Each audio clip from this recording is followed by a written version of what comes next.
Hi, everyone. We have author Olaunda Green here, and she's going to tell us a little bit about herself. Hi, you all. So happy to be here. And thank you so much to Kia and the Sip and Flip book club for having me today. I am the author of Love is Not Enough. And so, this book, whether you are single, whether you are dating, engaged, or married, this is a must read. So excited to be doing this interview today on this book. Thanks for joining us. And what inspired you to write this book? Well, the inspiration definitely comes from me and my husband's relationship. We've been married for 15 years, and some of the ups and downs that we experienced.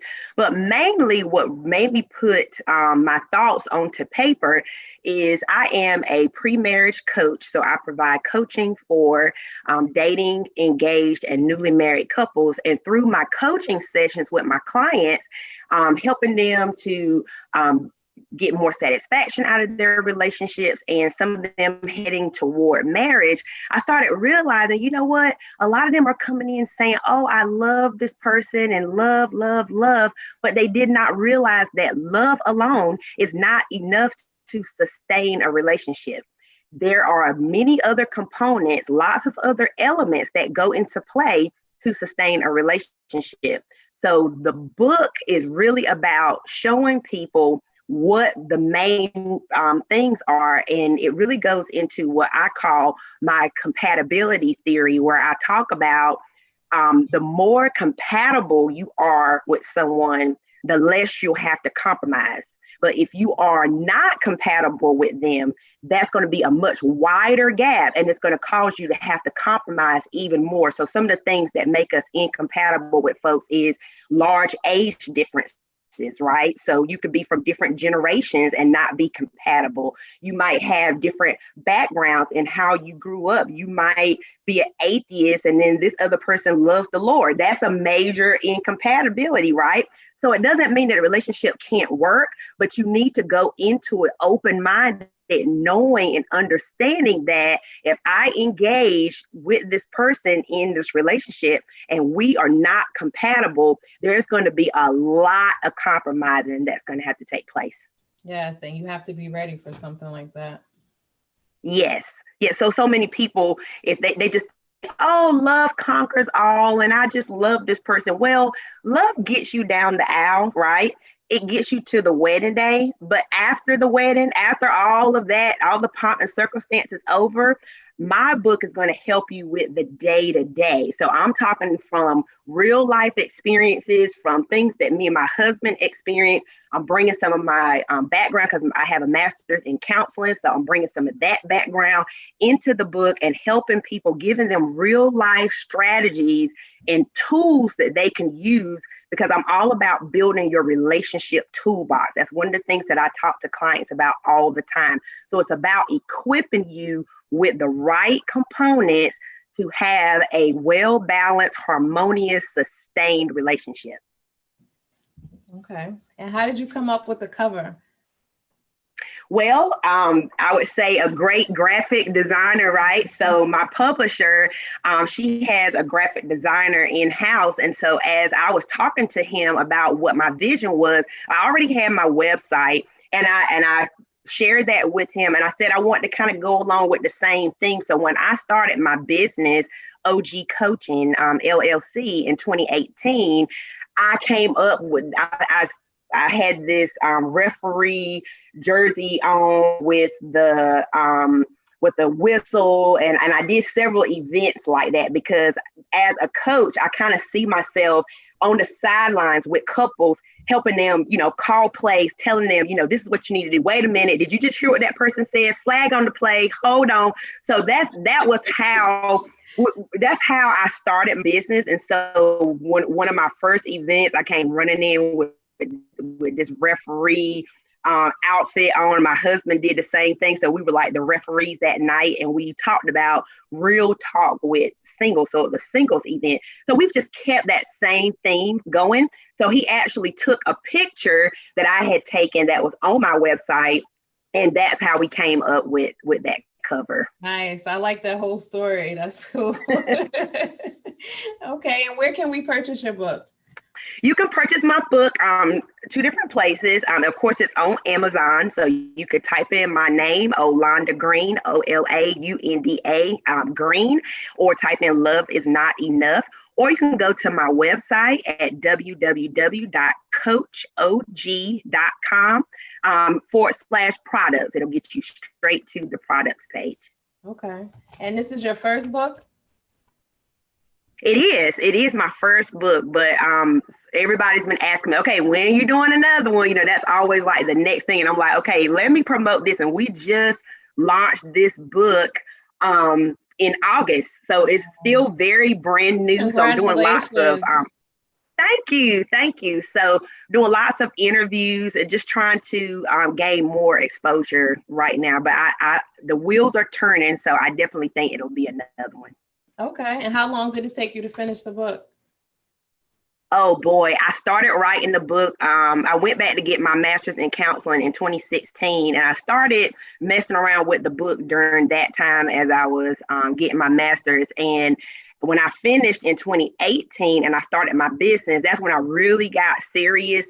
But I was so busy doing things with OG coaching as well as my full-time job, I still was not really getting to where I need to get to. And so when COVID hit, I was like, okay, this is my opportunity. The world has shut down. If I don't finish this book right now, I don't know when I'm going to finish it. So literally from this past April 2020, I got a book coach. I signed with my publisher. They were shout out to Shiro Publishing. I have to shout them out. They are a one-stop shop for especially new authors. And when you don't know about how to get the your copyrights and setting things up on Amazon and everything, you know, graphic designing for your book, they are a one-stop shop. And so I'm really grateful and thankful for them. But basically from April to June, we went full steam ahead and I knocked it out in those 3 months. Nice. Now is the perfect time to do things Yes. that you were too busy, because we all were super busy before. I don't have time. Making excuses and just moving along with every day. But COVID really had a lot of people down and and let us pursue our dreams and the things that we wanted to do, but we're just too busy to do. Yes. Okay. And do you have like a writing space, or do you write on your phone, or you just get it done whenever you can? How did you go about doing that? Do you like sit down and have to just write? Before I got with Shiro,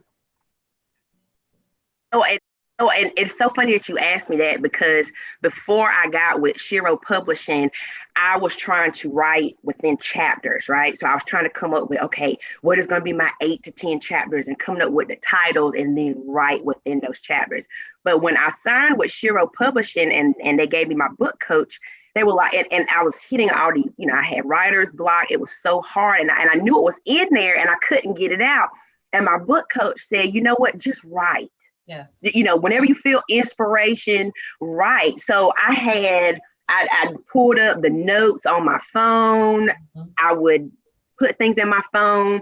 Whenever I felt inspiration, I always had my laptop right there and I just started writing. And so the cool thing was they were able to take my manuscript and help me to put it into the chapters. So they were like, you know, get out everything that you want to say, and then we will help you kind of pare it down and come up with the number of chapters and what those chapters should be. So I would encourage any new writer, if you're feeling writer's block and you're not sure, you know I have a book inside me, because I think everybody has a story, right? Everybody has something that they can share from their experiences or knowledge that they've gained through education.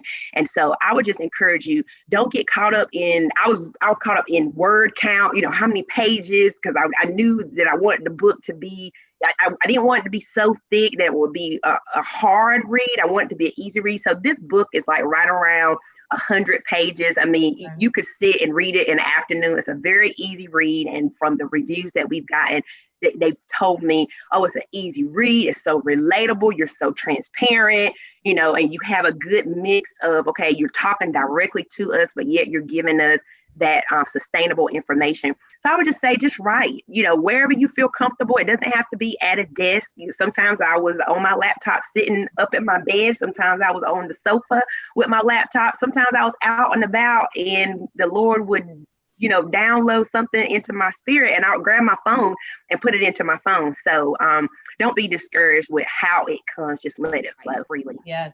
Okay. And are you a reader as well? You know what? I can't say that I am an avid reader. Like, I'm not one of those people. I'm not like a bookworm. I'm not one of those people that's sitting there with a book in my hand. And that's why it was really important for me in writing this book. I know, with me not being an avid reader, I know what kind of books attract me, like what's going to keep my attention. So it was really important for me. I wanted a product that was solid, but I wanted something that was a page turner. I wanted something that was interesting enough that once I opened it up, I would want to know more. And it was suspenseful enough. Like, let me figure out what she's talking about. Or let me figure out what he's talking about. Those are the kind of books that will keep my attention. So that's what I tried to stay true with this book, because I wanted not only those who love to read, who could probably stomach something that might not be asking, but they love to read, so they're go for it. But I wanted to pull in those people who might say, reading is not really my thing, but if it's good enough, I'll pay attention. So I think that this book is interesting enough, and I think as you go along the journey with me in the book, basically the book culminates at the end with talking about the importance of getting pre-marriage coaching or pre-marriage counseling. So I'm starting out talking about, I'm giving some stories of my dating relationship even before I met my husband, and then some of the things that we dealt with in our marriage. But it all goes back to not having adequate pre-marriage coaching. And so I talk about in the book how me and my husband at the time before we got married, we were just so in love, and we thought, oh, love was enough. And we literally had one session with my husband's former pastor at the time after church on a Sunday afternoon. It was an hour-and-a-half session. And the pastor just sat there and kind of went through, okay, y'all need to talk about how you're going to do your money. Talk about, whether or not you want to raise a family. Talk about this and that, where you're going to live, blah, blah, blah. And it was these main topics that were important, granted, but we didn't get any tools, like, okay, when the storms come, what are you going to do? Working on how do I communicate with my spouse? How do I learn my spouse's love language so that they never feel like their tank is empty? It was the how-tos that we did not get. So over the years, I would say the first 5 years of our marriage, it was horrible. The first year, I'm like, what did I get myself into? Do I want to stay? And so looking back and then going into counseling and then starting my coaching business and working with clients, I just realized, it all goes back to this pre-marriage coaching and having someone talk about the compatibility and the compromise and all these other elements that's going to be needed, in addition to, of course, you loving the person no matter where you are around the world. Okay. Well, thank you so much, Olaunda, for joining us. Thank you for having me. Thank you. And I hope readers enjoyed this book and they go out and they purchase it.